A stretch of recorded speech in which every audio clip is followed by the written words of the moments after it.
So today, this is basically about weight loss. So it's not a big issue for everyone here, but it's not just about weight loss, it's about connecting with your body as well. So I think everyone can benefit. And also, you might know someone who has a weight loss issue that you could share this with. There's a saying that obesity is a widespread problem. Yeah.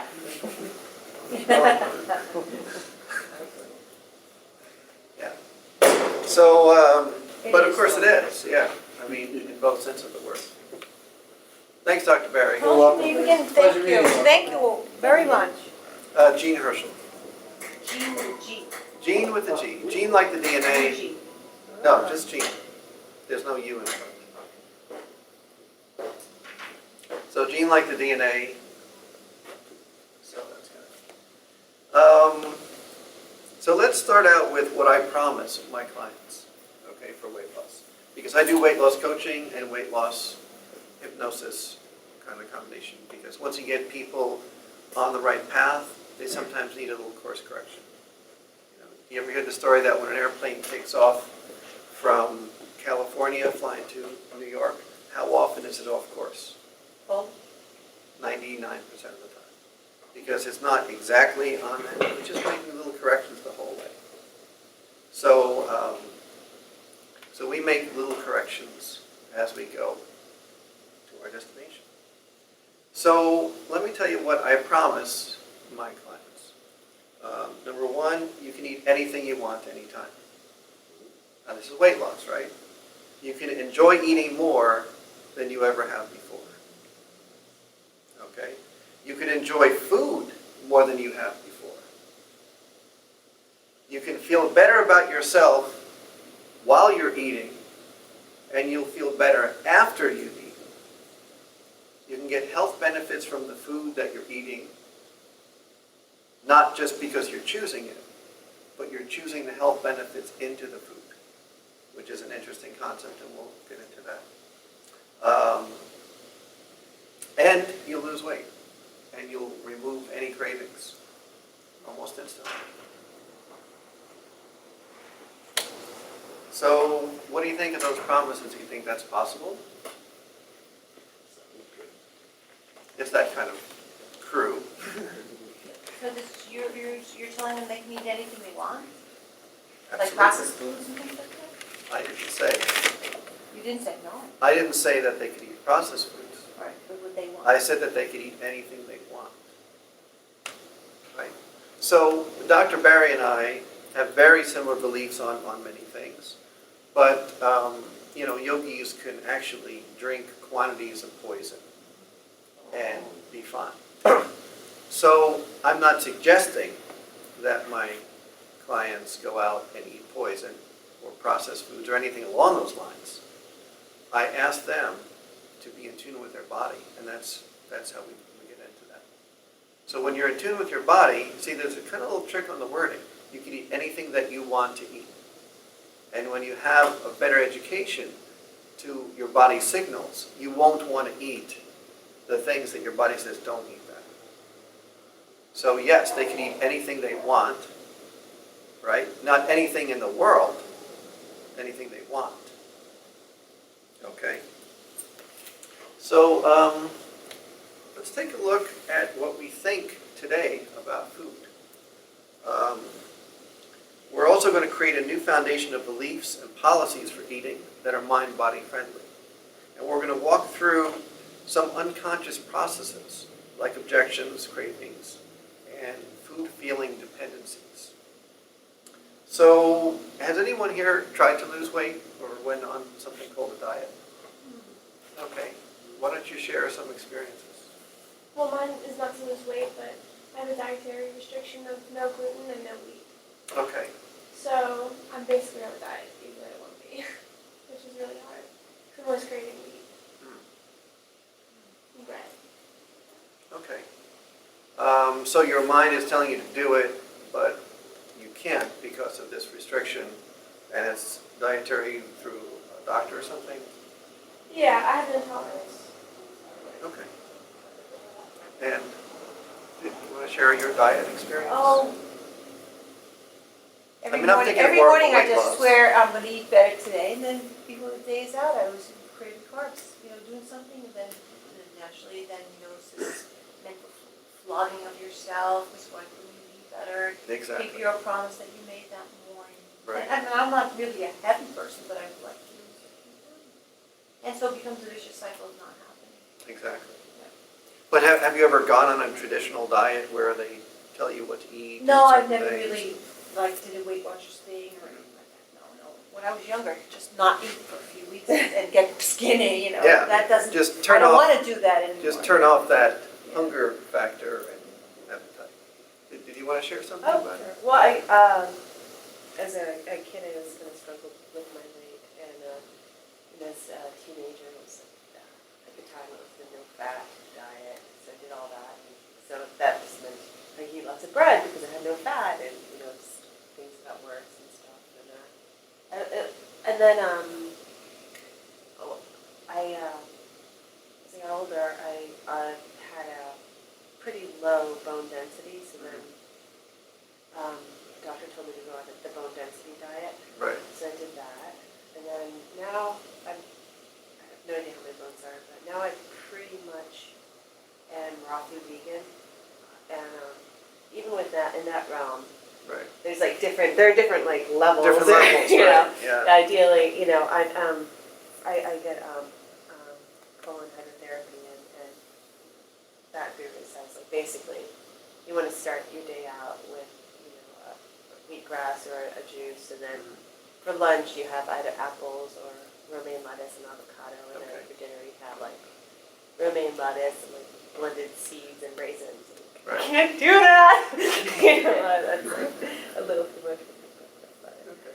So has anyone else actually been on a diet for weight loss purposes? Okay. So the interesting thing about the word diet is, what are the first three letters? Yeah. So psychologically, it's not a very attractive word, is it? Yeah. Diet. I mean, that's in the word. Every time you look at the word diet, it's diet, right? So, but what is a diet? I mean, a diet is what you can't do, right? And so in our bodies and in our minds and hearts, when we're told we can't do something, what's the first thing that happens? You want to do it. So, I'm sorry, what's your name? Carol. Carol. So like Carol said, there's this push-pull war going on inside that you want to eat something, but you're on a diet and you can't eat it. But you want to eat it, but you can't eat it, but you want to eat it. Wouldn't it be nice that that entire balance is created and that conflict is just put in your past? Okay. So that's what we're doing. So tell me a little bit about your feelings about eating, just in general. Like to eat, great. When you're on a diet, though, where you're trying to lose weight, what are your feelings about eating?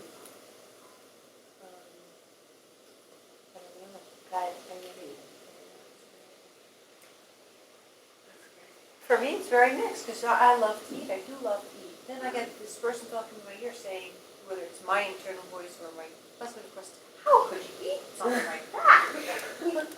Oh. So it's like you're fighting a war. It's like, and then you have to like maybe sneak around so your husband doesn't see what you're eating. And you can eat more of it because you don't next time you're going to be able to sneak that. And he's only just looking out for my best interests. So it's a bunch of psychological,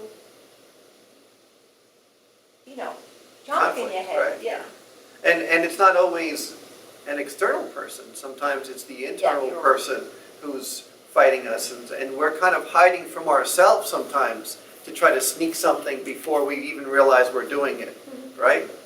Also, too, it seems like the more I know, the more internal noise there is. Versus like, I'm just going to enjoy the pleasure of this experience. Right. And sit in it and have as much as what my body says it wants to have. Right. But it's like, wow, this has X amount of calories and this amount of grams of fat. That means I can have this much. No, well, I can have a little bit more. Or I should be eating this. All this stuff is going on. It's kind of like, it gets in the way. Okay.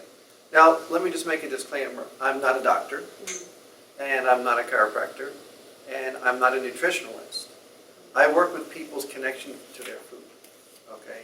And I'm a weight loss coach.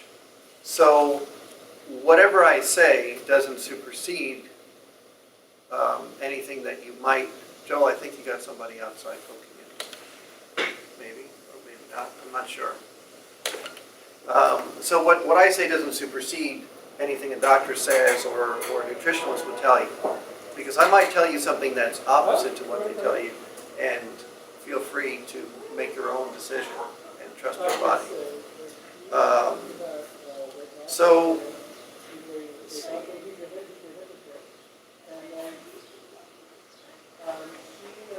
So let me ask you another question. I mean, we're here in a gym, sort of. What do you think bodybuilding is?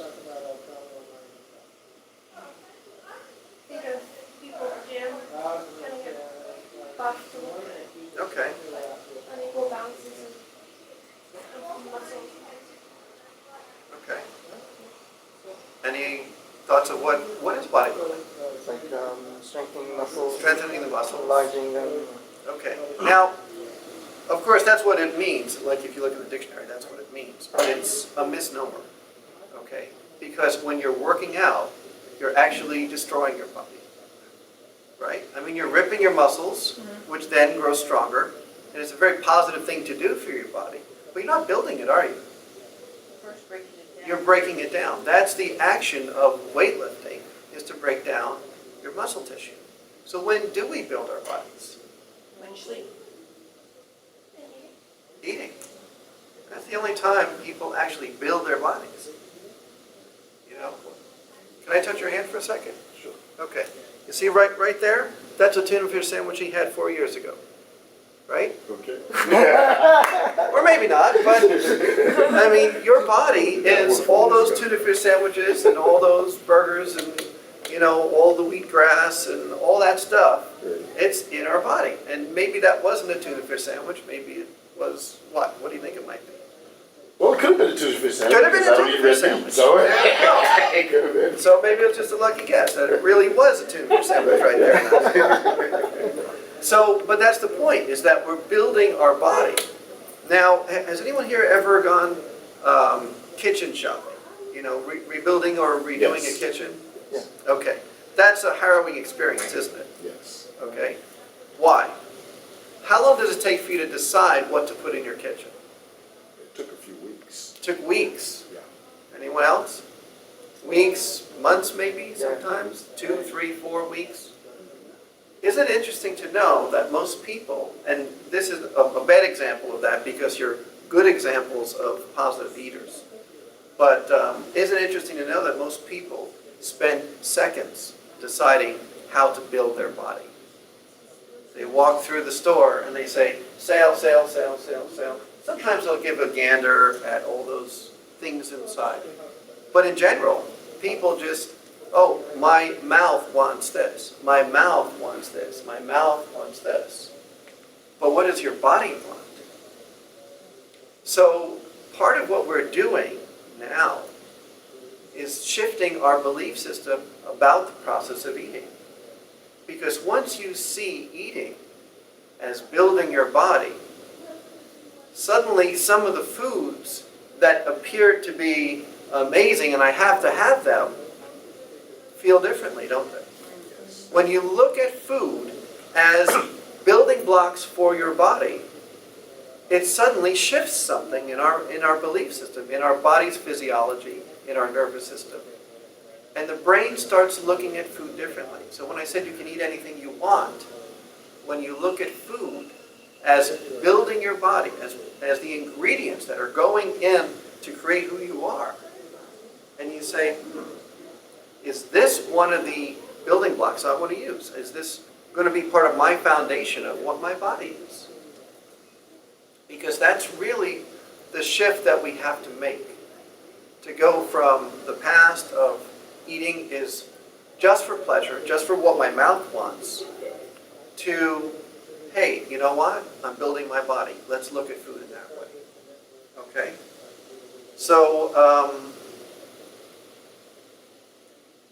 So when you look at your food, I want you to see yourself. Because that tuna fish sandwich is going to be you. So the first act of eating is an energy thing. Connect with the food. Now, many cultures have blessing of food, right? Have saying grace, being thankful. What does that do to our minds when we look at our food in that way? Take a guess. Appreciate it. You appreciate it. Okay?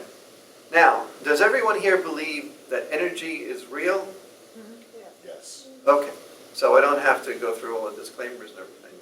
We all feel energy. We all feel that, you know, when somebody's good, you kind of feel that nice energy, and when someone's not so good, then you say, oh, that kind of felt weird, or, you know, you get those friends that call you up when they need to complain for 25 minutes, and then you hang up the phone and you say, oh, God, I need to take a nap or something like that, or a cup of coffee. I mean, I feel drained. That's because food has energy, we have energy, and sometimes people take away our energy, right? And it's all about the vibration of that energy. When you approach your food with thankfulness and with a connection to yourself, right, you're sending an energy into that food that you're then consuming. So when you're going to eat something that you know you shouldn't, what are you sending into that food? When you're sneaking something, that your husband doesn't know you're eating, what are you actually sending into that food? Yeah, negative vibes. Of course. Negative vibes. And where do those negative vibes Back go? in me. Back in you. You're sending I'm them. blessed that I You're absolutely right. You're absolutely right. When you send the right energy into the food, it behaves differently in your body. Now, is that true? I have heard that. Yeah. It's a belief. It may be true for you. It may not be true for you. It's what's called a belief.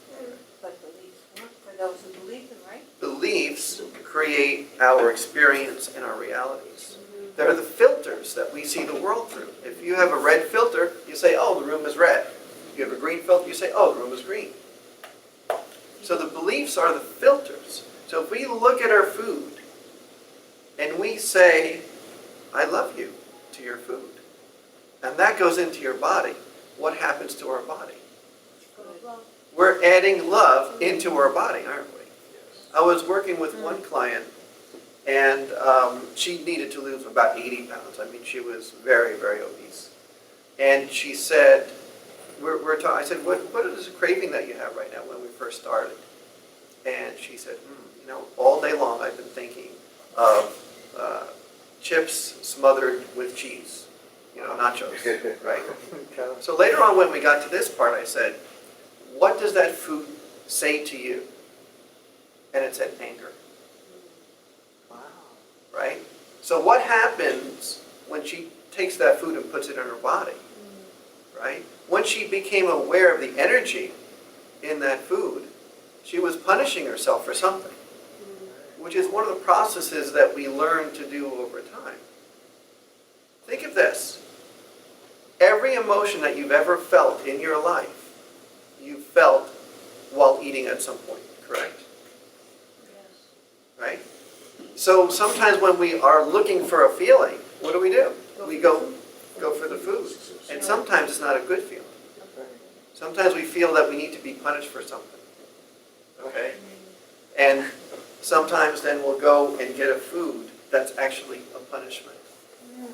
And when you unlock that possibility, and when you recognize that food has energy, even before we eat it, as you approach that food, you say, what is that food telling me?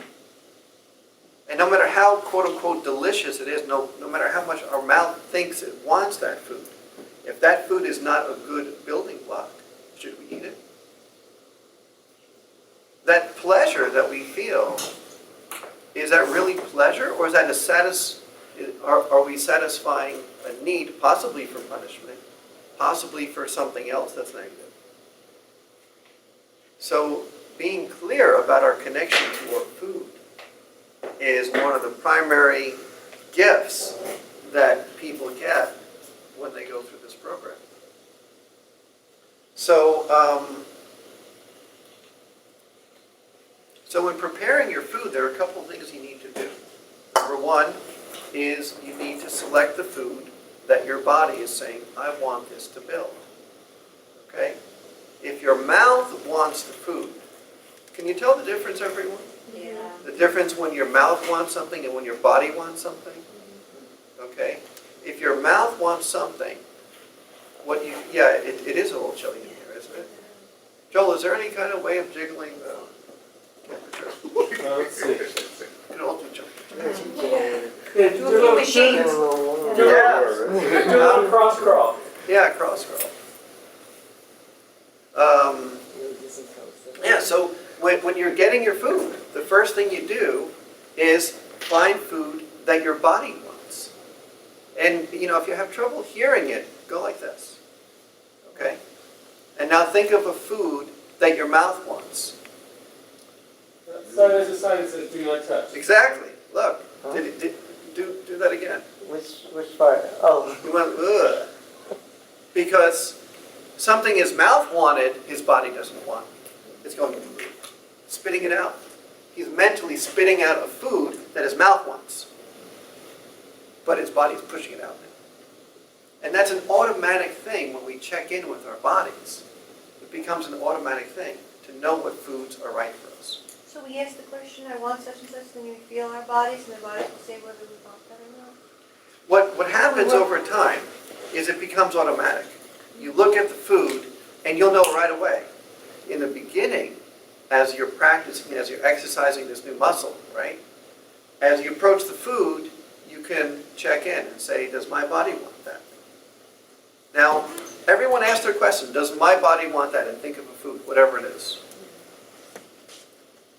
How many people actually get an answer? Right. And it could be different every time. Exactly. Because the body has different needs on different days and different times of the day. So my suggestion is your body wants something, eat it. Okay? Now, like I said before, I'm not telling you to eat something that a nutritionalist or somebody you're working with, a practitioner, is saying, do not eat this. I can't tell you to eat that. And your body might be telling you to eat something that someone else is telling you not to. So who's right? That's your decision, not mine. Okay? I check in with my body and I eat what my body says. If a practitioner, I have this weird ability to turn off eating. Especially when I'm like really busy and stressed or something like that. I say, God, what day did I eat again? Yeah. Was that 2 days ago? Really? Eating is like a chore for me. Yeah, I love eating. I love the act of eating. I love sharing a meal with someone. I think that's one of the most wonderful things in the world. But when I'm working by myself, or, it's just not convenient, I forget to eat. So, the battery might be getting a little low, but I don't know. Actually, there's a way to plug it in. Maybe we could do that. Yeah, it's at the 23-minute mark. Yeah. Okay. So, how much time do we have overall? About 7 minutes, and we're... I mean, is anybody else coming? Scheduled, what? I said, is anyone else coming? This young lady's You can take us. Oh, I'm sorry. You're doing. Okay, I'm sorry. I didn't know if you were. Okay. Can everybody stay a little later? Yeah. Yeah. I can finish up in 10 minutes easily, so if that works for you. So the process of eating food is, number one, check in with your body. If your body is craving for something, there's probably a reason for it. But now you have the tool of telling the difference between what your mouth wants and what your body wants. That's an extremely powerful tool. And why people aren't taught that in the beginning, I don't know. And it's such a simple thing, isn't it? Well, isn't it, in the beginning, it's actually, we still have that, and then at some point we get disconnected from it. Children have that. Yeah. Children are trained, unfortunately, by their Yes. parents to do exactly the wrong things in many cases. Society. Because oh, you did a great job. Here's some ice cream. Right. Here's some candy. The candy Here's will some, work. all this other stuff. And now, you do a great job, and what do you want? Ice cream. Hey, you know, I did a great job today, you know? Let's look in the refrigerator. Oh, let's look in the freezer. Oh. You'll find some junk food. You know, I had a friend, and this is absolutely true. She ate a half a gallon of ice cream every single night. And she was like this. I have no idea. She loved that ice cream, she blessed it. She, like there's no tomorrow. Hold on one Body second, probably let me just needs put that. this on hold. Calcium. Sorry. Oh, you can stop eating. She had This is like on your photo shoots. Yeah, You yeah. don't even Right. right. Yeah. So 12 hours. you just have to recognize it. Yeah, Eat anything I you're want. right. Yeah. When I'm in that mode, That's the the only time I know I need food is when I start slowing down, like functionality. Right, right. Because like my stomach will growl, you know, just whatever. Whatever, yeah. But then after a certain point, I'm like, Energy boost, so Yeah. something. and then like it's pretty quick from the point on. Yeah, Yeah. Well, that's when I take breaks now. I used to just keep going. yeah. Like my car during the break. And get out of the bag You mentioned craving. Well, I have a cable because, you know, I had to prepare. Just take a look at I'm not oh no, you're talking about the ones that come out of the bakery. It's the same. Those are great.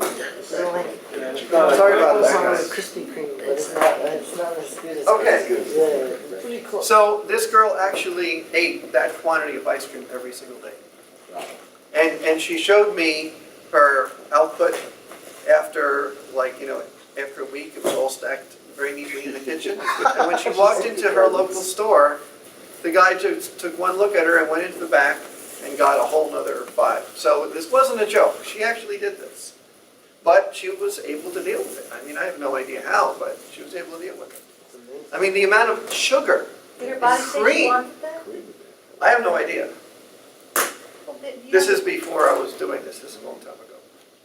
Anyway, but I mean, it is possible to have huge amounts of poisons in your body.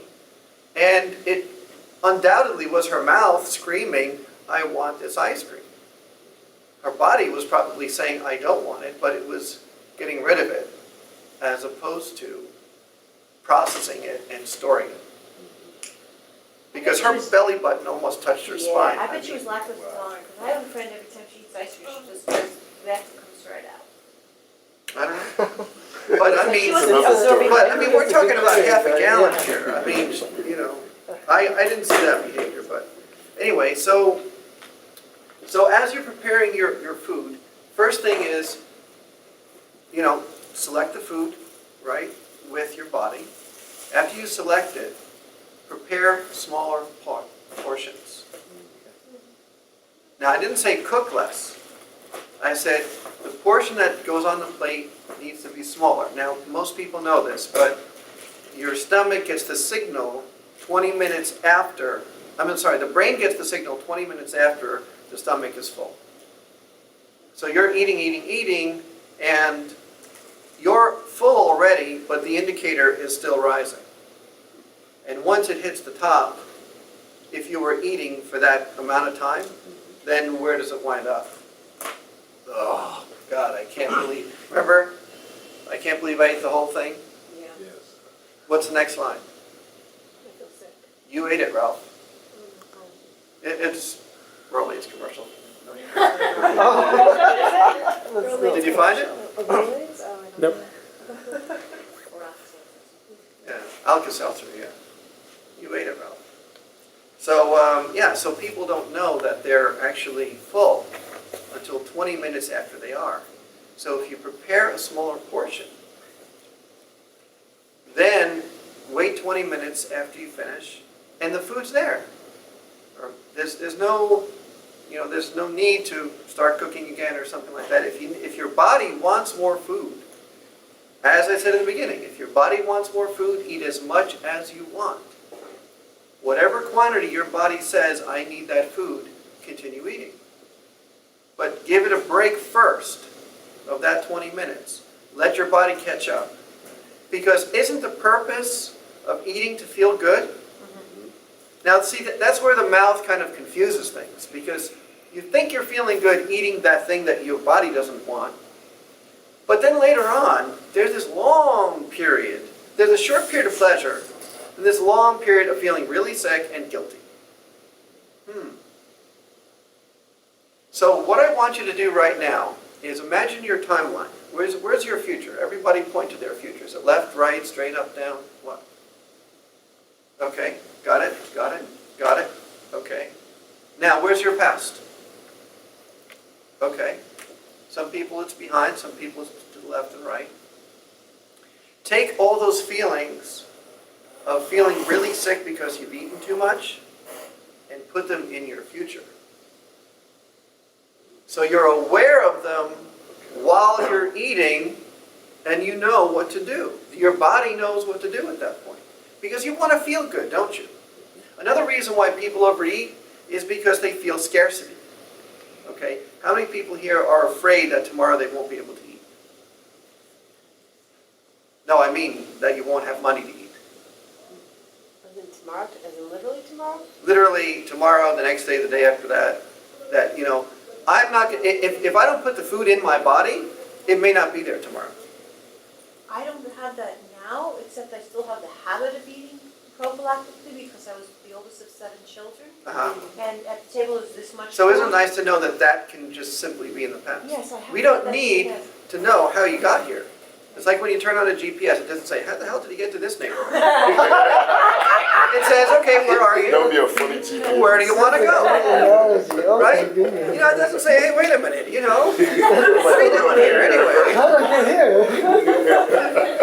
Unfortunately, when we think of behavior, what's the first thing we want to do? How did we get here? Who cares? Right?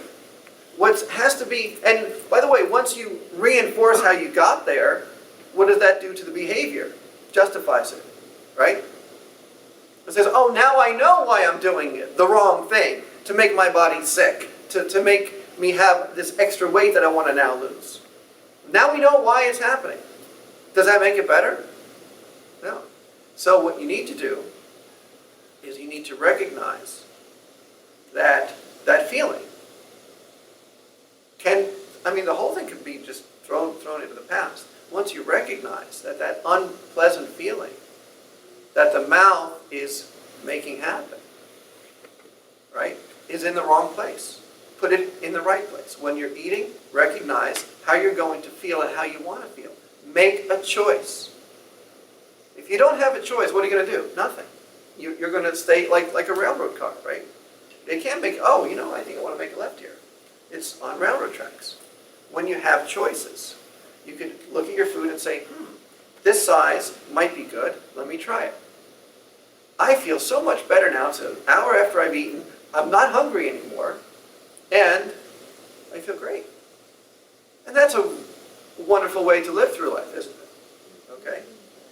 So take smaller portions. Love your food as you're cooking it, as you're selecting it, as you prepare it, and as you eat it. Because what is the food? Future you. And by loving your food, what are you doing? You're loving yourself and accepting yourself. When you do your little cheating thing with, your husband's not watching, you're putting stuff into your body that you're not in love with. And how do you feel about yourself later on? Guilty, not good. Why would you want to put those feelings in your future? Of feeling guilty and not good about yourself. Go ahead. I'm thinking about my Italian family, and they love their food, and they love themselves so much. Well, you know what? And they love their food, and they love where they get their food, and they love sitting down and preparing their food, and they love eating their food. And no other food is as good as their food. It's very funny, but they love themselves very much as well. Mm-hmm. So that is a clear example of an entire culture based on loving yourself and loving your food. And we have little bits and pieces of different cultures that kind of filtered in, and that's what New York City is. So isn't it nice to know that we could still make choices of being like the Italians and loving the food, or the French, they love the food, right? I mean, they could spend hours and hours eating, but they eat small portions, don't they? The French eat tiny little portions. And French women eat anything they want. Yeah, They say. fats and this and that, but they eat it, they love it. Mm-hmm. They think the meal is the creation of the body and soul, which it is, and they accept the food. And it doesn't make them fat, generally. Now, there are other problems that could, but their food doesn't make them fat. The French are not chubby people, right? So, blessing and setting intention into food. Remember I said that you could heal yourself, right? Okay? Imagine a glass of water that's blessed by your favorite water blesser, which could be the Dalai Lama, the Pope, whoever, right? Imagine the act of drinking that water. It would feel good, wouldn't it? Yes. But imagine a glass of water poured by someone who you don't like and doesn't like you. And they looked at the water. They didn't do anything to it. It's exactly the same water. Okay? How would you feel about drinking it? Very skeptical. Yeah. And just because it doesn't feel right, does it? Okay? So when you bless your food, you're sending intention into it. You could bless a glass of water, give it to your partner when they're sick, and say, I bless this to heal you. Now, you're sending a message to their subconscious mind that changes a little bit of what their body's doing with it. Just enough to accept the positive energy and possibly have that medical benefit. So the whole concept of eating, when you look at it as a connection with your food and a connection with your body, which it is both, becomes a whole new wonderful experience. And we're not at the point now where we have to eat so much because we're afraid there's going to be no food tomorrow, because maybe 50,000 years ago you killed a mastodon, you eat today, and there may be no mastodons for another 3 weeks. The person who ate the most lives the longest. That's what our DNA is telling us to do. But has anybody seen a mastodon recently? Yeah. So, I mean, does anybody here go out and run through the streets and try to chase down something to eat? Probably not. You go to the store. The store is where you should store your extra food, not here. This is not the store. That's the store. Okay? You know, Whole Foods or Whole Paycheck, you know. Yes.